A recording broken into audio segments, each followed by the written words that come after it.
Buenos días, buenas tardes, bienvenidos de nuevo a un nuevo vídeo de Aston Dealers.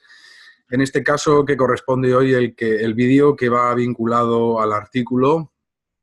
que tienen ustedes a su disposición sobre Alexander Elder y concretamente el Elder-RAI, o el indicador de los toros y los osos, como se conoce también popularmente. Data de 1989, es decir, de los inicios de la primerísima etapa del análisis técnico, en el que, como tienen ahí descrito en el artículo, pues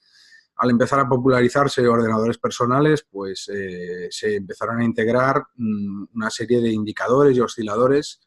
por los traders llamados wizards del mercado, que todos ustedes conocerán por sus obras publicadas, que están convertidas todas en clásicos del trading, junto con Vivir del Trading, que es la obra más conocida de Alexander Elder. De este indicador, lo primero que hay que destacar es que en sí el indicador tampoco indica la entrada o la salida en un mercado, pero sí que indica una ratificación en nuestro análisis. Es decir, ahora veremos que si la direccionalidad de nuestra posición pues, nos coincide con la profundidad de mercado, en este caso de los alcistas, de los toros o de los osos, los bajistas, pues en ese caso podemos ajustar el stop loss, podemos ajustar nuestra cobertura o sencillamente mantener la posición o, en caso contrario, pues salir del mercado con las ganancias y esperar un nuevo análisis para una nueva entrada. Les habíamos preparado aquí una serie de ejemplos. Por ejemplo, este primero es el Elder-RAI, que lo tienen en la parte inferior de sus imágenes del gráfico, con divergencia. Es decir, como tienen ustedes aquí, el histograma de color rojo es el que hace referencia al dinero bajista, es decir, en este caso a los osos. Siempre el dinero bajista, como el propio Alexander-RAI describe, lo considera como energía negativa del mercado. Por lo tanto, en el histograma, siempre que veamos dinero bajista, lo tenemos que ver por debajo de la línea de cero, nunca por encima de la línea de cero. En el momento en que vemos dinero bajista por encima de la línea de cero, constituye, como tienen aquí puesto, constituye una divergencia, ¿de acuerdo? Y en el caso, en la parte inferior de sus pantallas, tenemos los bulls, los alcistas, los toros. En este caso, el histograma lo colocamos de color verde, como suele ser lo tradicional con el dinero alcista.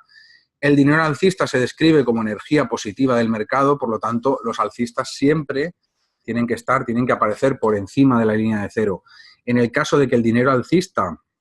el histograma de color verde, hubiese alguna barra del histograma por debajo de la línea de cero, como es este caso de aquí que les estoy señalando con el cursor, en este caso se trataría de una divergencia, ¿de acuerdo? Entonces, fijándonos en la última vela, que es la que estamos analizando, que esto corresponde hace aproximadamente un par de horas del índice dólar en H1, vemos que tenemos una vela alcista,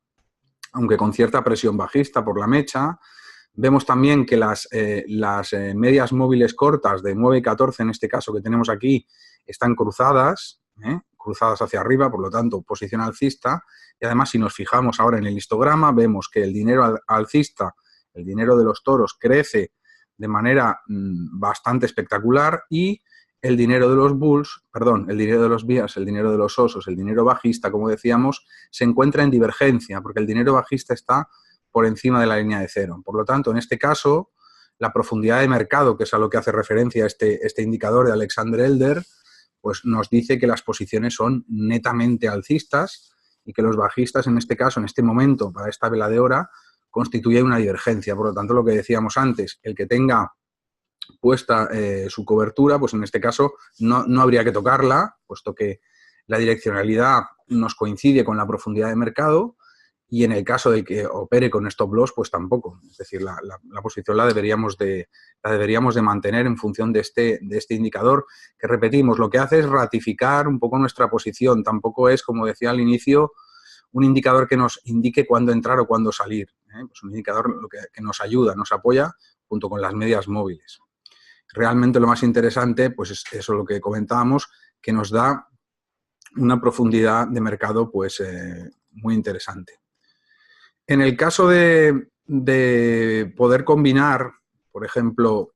el Elder-RAI o los toros y los osos, es lo mismo, se le conoce más popularmente como los toros y los osos, Alexander Elder en su momento en el libro, en Vivir del Trading, como les indicaba, lo bautizó como el rayo de Elder. En este caso, ya para terminar, lo que hemos hecho aquí, que lo tienen también explicado en el artículo, que está vinculado a este vídeo, es añadirle un MACD. Entonces, como sabemos que el MACD está hecho a base de medias móviles exponenciales y una línea de señal, que es una media móvil simple, pero sabemos que el histograma del MACD son medias móviles exponenciales, por lo tanto, el histograma del MACD por encima de la línea de cero alcista nos está indicando que los precios más recientes que están entrando son cada vez más alcistas, por de ahí la media exponencial, en el que los precios más recientes siempre tienen más peso en la estadística, en el sumatorio de